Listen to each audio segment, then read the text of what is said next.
নমস্কাৰ সকলোকে স্বাগতম জনাইছো নিমাত ষ্টাডি পইণ্ট চেনেলটোলৈ আজি আমি এই ভিডিঅ'টোৰ মাধ্যমেৰে BA second semester philosophy unit 1ৰ সকলোবোৰ 99% কমন অতি চমু প্ৰশ্ন উত্তৰ আলোচনা কৰিম যদি তুমি এতিয়ালৈকে এই চেনেলটো সাবস্ক্ৰাইব কৰা নাই তেন্তে প্লিজ চেনেলটো সাবস্ক্ৰাইব কৰি দিবা আৰু এইটো ভিডিঅ' তোমালোকৰ বন্ধু বান্ধৱী অথবা ফিলচফিৰ হোৱাটছআপ গ্ৰুপত শ্বেয়াৰ কৰি দিবা মৰমৰ ছাত্ৰ-ছাত্ৰীসকল এইটো ভিডিঅ'ৰ ডেসক্ৰিপচনত BA সেকেন্ড সেমিষ্টাৰ ফিলচফিৰ সকলো ইউনিটৰ ভিডিঅ'ৰ প্লেলিষ্টৰ লিংক দিয়া আছে তাত ক্লিক কৰি তোমালোকে সকলো ইউনিটৰ ভিডিঅ'বোৰ চাই ল'বা সো বলা তেন্তে বেছি পলম নকৰি আজিৰ ভিডিঅ'টো আমি আৰম্ভ কৰো অতি চমু প্ৰশ্ন উত্তৰ কোৱেশ্চন নম্বৰ 1 গ্ৰীক দৰ্শনৰ উদ্ভৱ প্ৰথমে ক'ত হয় এনসাৰ গ্ৰীক দৰ্শনৰ উদ্ভৱ হয় এছিয়াৰ মাইনৰৰ পশ্চিম সীমান্তৱৰ্তী আয়োনিয়া অঞ্চলৰ মিলেটাছ নগৰত মৰমৰ ছাত্ৰ-ছাত্ৰীসকল ভিডিঅ'টো আগবঢ়োৱাৰ আগতে এটা সুখবৰ তোমালোকৰ বাবে আমি অতি কম মূল্যত মাত্ৰ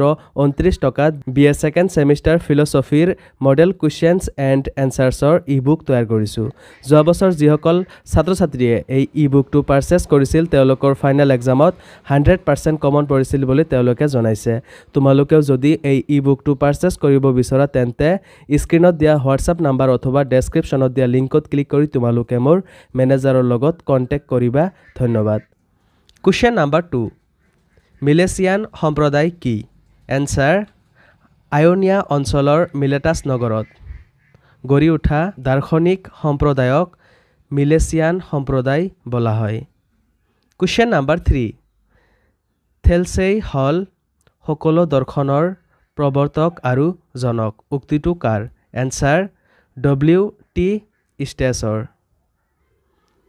কোৱেশ্চন নম্বৰ 4 থেলছে কিহক জগতৰ আদিমূল বুলি ভাবিছিল এনসাৰ থেলছে পানীক জগতৰ আদিমূল বুলি ভাবিছিল কোৱেশ্চন নম্বৰ 5 থেলছক কাৰ সৃষ্টি তত্ত্ববিদ সম্প্ৰদায়ৰ প্ৰৱৰ্তক বুলি অভিহিত আৰু অভিমত প্ৰকাশ কৰিছে এনসাৰ থেলছক মিলেটাছৰ সৃষ্টি তত্ত্ববিদ সম্প্ৰদায়ৰ প্ৰৱৰ্তক বুলি অভিহিত আৰু অভিমত প্ৰকাশ কৰিছে কোৱেশ্চন নম্বৰ 6 থেলছৰ মতে জগতৰ মূল সত্তা কি এনসাৰ থেলছৰ মতে জগতৰ মূল সত্তা ইন্দ্ৰিয়লব্ধ জড় বস্তু অৰ্থাৎ পানী কোৱেশ্চন নম্বৰ 7 এৰিষ্টটলে তেওঁৰ প্ৰথম তত্ত্ব বা অধিবিদ্যামূলক আলোচনাত কিহৰ ব্যাখ্যা দিছে এনসাৰ এৰিষ্টটলে তেওঁৰ প্ৰথম তত্ত্ব বা অধিবিদ্যামূলক আলোচনাত পৰিৱৰ্তনীয় সত্তাৰ ব্যাখ্যা দিছে কোৱেশ্চন নম্বৰ 8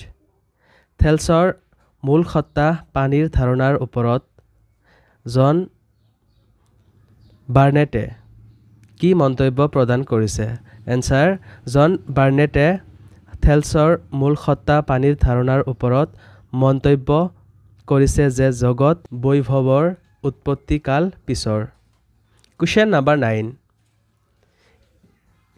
এনেক্সিমেণ্ডাৰ কোন এনসাৰ এনেক্সিমেণ্ডাৰ থেলছৰ সমসাময়িক আৰু জ্যোতিৰ্বিজ্ঞান ভূগোল আৰু বিশ্বতত্ত্ব সম্পৰ্কীয় ব্যাখ্যাত পাৰ্গত আছিল আয়োনিক দাৰ্শনিক সম্প্ৰদায়ৰ দ্বিতীয়জন দাৰ্শনিক এনেক্সিমেণ্ডাৰৰ জন্ম হৈছিল এছিয়া মাইনৰৰ মিলেটাছ জিলাত 611 খ্ৰীষ্টপূৰ্বত আৰু মৃত্যু হৈছিল 547 খ্ৰীষ্টপূৰ্বত কোৱেশ্চন নম্বৰ 10 এনেক্সিমেণ্ডাৰে জগতৰ মূল সত্তাক কি বুলি ভাবিছিল এনসাৰ এনেক্সিমেণ্ডাৰে জগতৰ মূল সত্তাক জড় বস্তু বুলি ভাবিছিল কোৱেশ্চন নম্বৰ 11 এনেক্সিমেণ্ডাৰৰ পাশ্চাত্য দৰ্শন সম্পৰ্কীয় প্ৰথম পুথিখন কি answer on nature question number 12 ব্ৰামবে এনেক্সিমেণ্ডাৰৰ দৰ্শনৰ কিদৰে মূল্যাংকন কৰিছে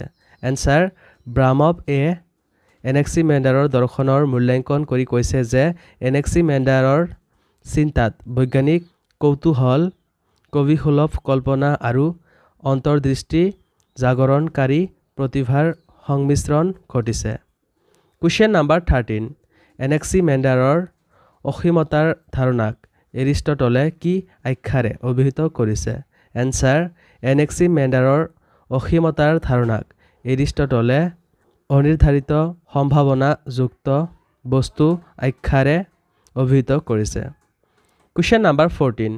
আকাৰহীন বৈশিষ্ট্যবিহীন পদাৰ্থক এনেক্সিমেণ্ডাৰে কি নামেৰে অভিহিত কৰিছে?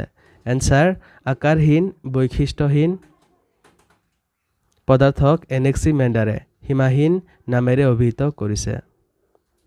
Question number 15. থেলছ আৰু এনেক্সিমেণ্ডাৰৰ মাজৰ সাদৃশ্য বা পাৰ্থক্য কি?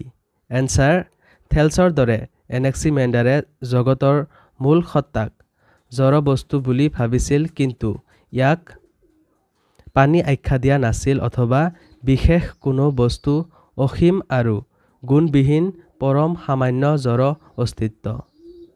Question number 16. এনেক্সিমেণ্ডাৰৰ মতে বস্তুৰ প্ৰাথমিক উপাদানৰ প্ৰকৃতি কেনেকুৱা? এনসাৰ এনেক্সিমেণ্ডাৰৰ মতে বস্তুৰ প্ৰাথমিক উপাদান সীমাহীন স্বয়ম্ভূ আৰু অবিনাশী ইয়াৰ গতিও আদিহীন অনন্ত। Question number 17. এনেক্সিমেন্স কোন? এনসাৰ মিলেটাছ ৰাজ্যবাসী তৃতীয়জন আয়নিক প্ৰাকৃতিছ দাৰ্শনিকৰ নাম এনেক্সিমেন্স। তেওঁক এনেক্সিমেণ্ডাৰৰ ছাত্ৰ বুলি কোৱা হৈছে। এইজনা বাস্তৱবাদী দাৰ্শনিকে আয়নিক গদ্যৰ আকাৰত দাৰ্শনিক মতৰ সূচনা কৰি থৈ গৈছে। Question number 18. এনেক্সিমেন্সৰ মতে জগতৰ আদিতম সত্তা কি? এনসাৰ এনেক্সিমেন্সৰ মতে জগতৰ আদি আৰু প্ৰথম সত্তা হ'ল অসীম জড়, ইয়েই হ'ল বায়ু। Question number 19. পাইথাগোৰাছ কোন আছিল? এনসাৰ দাৰ্শনিক পাইথাগোৰাছ আছিল এজন গণিতজ্ঞ, বৈজ্ঞানিক, ৰাজনীতিবিদ, ধাৰ্মিক, নীতিজ্ঞ আৰু ৰহস্যবাদী ব্যক্তি। Question number 20. পাইথাগোৰীয় দাৰ্শনিক সম্প্ৰদায়ৰ মতে বিশ্ব জগতৰ গুৰুত্বপূৰ্ণ বৈশিষ্ট্য কি? এনসাৰ পাইথাগোৰীয় দাৰ্শনিক সম্প্ৰদায়ে দেখিলে যে সমগ্ৰ বিশ্বই এক সংগীতৰ সংগতি, গতিকে তেওঁলোকে সিদ্ধান্ত কৰিলে যে বিশ্ব জগতৰ গুৰুত্বপূৰ্ণ বৈশিষ্ট্যই হ'ল সংখ্যা। Question number 21. পাশ্চাত্য দৰ্শনৰ জনক বুলি কাক কোৱা হয়? এনসাৰ গ্ৰীক তথা সমগ্ৰ পাশ্চাত্য দৰ্শন যি মূল প্ৰশ্নটোক কেন্দ্ৰ কৰি গঢ়ি উঠিছিল সেই প্ৰশ্নটোৰ সৰ্বপ্ৰথম উত্তৰ দিছে থেলছে আৰু সেইবাবে তেওঁক গ্ৰীক তথা সমগ্ৰ পাশ্চাত্য দৰ্শনৰ জনক বুলি কোৱা হয়। মৰমৰ ছাত্ৰ ছাত্ৰীসকল, ভিডিঅ'টো বহুত দীঘল হোৱাৰ বাবে বহুতো দৰকাৰী প্ৰশ্ন উত্তৰসমূহ ৰৈ গ'ল। তোমালোকক যদি সেইবোৰ প্ৰশ্ন উত্তৰ লাগে তেন্তে তোমালোকৰ বাবে আমি অতি কম মূল্যত মাত্ৰ 29 টকাত BA ছেকেণ্ড ছেমিষ্টাৰ ফিল'ছফিৰ মডেল কুৱেশ্যনছ এণ্ড এনচাৰ্ছৰ ই-বুক তৈয়াৰ কৰিছোঁ। যোৱা বছৰ যিসকল ছাত্ৰ ছাত্ৰীয়ে এই ই-বুকটো পাৰচেছ কৰিছিল তেওঁলোকৰ ফাইনেল এক্সামত 100% কমন পৰিছিল বুলি তেওঁলোকে জনাইছে। তোমালোকেও যদি এই ই-বুকটো পাৰচেছ কৰিব বিচৰা তেন্তে স্ক্ৰীণত দিয়া হোৱাটছআপ নাম্বাৰ অথবা ডেছক্ৰিপশ্যনত দিয়া লিংকত ক্লিক কৰি তোমালোকে মোৰ মেনেজাৰৰ লগত কণ্টেক্ট কৰিবা। ধন্যবাদ।